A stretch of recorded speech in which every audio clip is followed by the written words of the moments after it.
మార్కాపురం జిల్లా కొమరోలు మండల కేంద్రంలోని జామా మసీదు సమీపంలో ఆదివారం రాత్రి మొహరం పండుగల భాగమైన 3వ రోజు షహాదత్ కార్యక్రమం హిందూ ముస్లిం ఐక్యతకు ప్రతీకగా అత్యంత వైభవంగా నిర్వహించారు.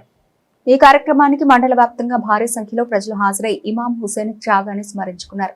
ముస్లిం సోదరులతో పాటు హిందూ భక్తులు, మహిళలు, యువత పెద్ద సంఖ్యలో పాల్గొని ముజావర్ల ఆశీస్సులతో పీర్లకు చదివింపులు సమర్పించి మొక్కుబడులు తీర్చుకున్నారు. అగ్నిగుండాల చుట్టూ ప్రదక్షిణలు చేయడం, పీర్లను దర్శించుకుని ప్రార్థనలు చేయడం భక్తి శ్రద్ధలతో నిర్వహించారు. రాష్ట్ర రహదారిపై ఉన్న చిన్న మసీదు నుంచి పీర్లను ఊరేగింపుగా జామా మసీదుకు తీసుకొచ్చారు. అనంతరం జామా మసీదు పీర్లతో కలిసి అన్ని పీర్లను ఊరేగింపుగా తీసుకెళ్లి సంప్రదాయం ప్రకారం పుణ్యస్నానం నిర్వహించారు. చిన్న పెద్ద ఆడమగ అనే తేడా లేకుండా అన్ని వర్గాల ప్రజలు ఈ కార్యక్రమంలో పాల్గొని సామరస్యాన్ని చాటారు. ఈ సందర్భంగా ముజావర్లు మాట్లాడుతూ మహమ్మద్ ప్రవక్త మనవడు ఇమాం హుస్సేన్ తో పాటు ఆయన కుటుంబ సభ్యులు, అనుచరులు కలిపి 72 మంది కర్బలా యుద్ధంలో వీరమరణం పొందిన సంఘటనకు గుర్తుగా ప్రతి సంవత్సరం మొహరం 10వ రోజున షహాదత్ కార్యక్రమాన్ని నిర్వహిస్తారని తెలిపారు. కార్యక్రమం త్యాగం, ధర్మం, మానవత్వానికి ప్రతీకగా నిలుస్తుందని పేర్కొన్నారు.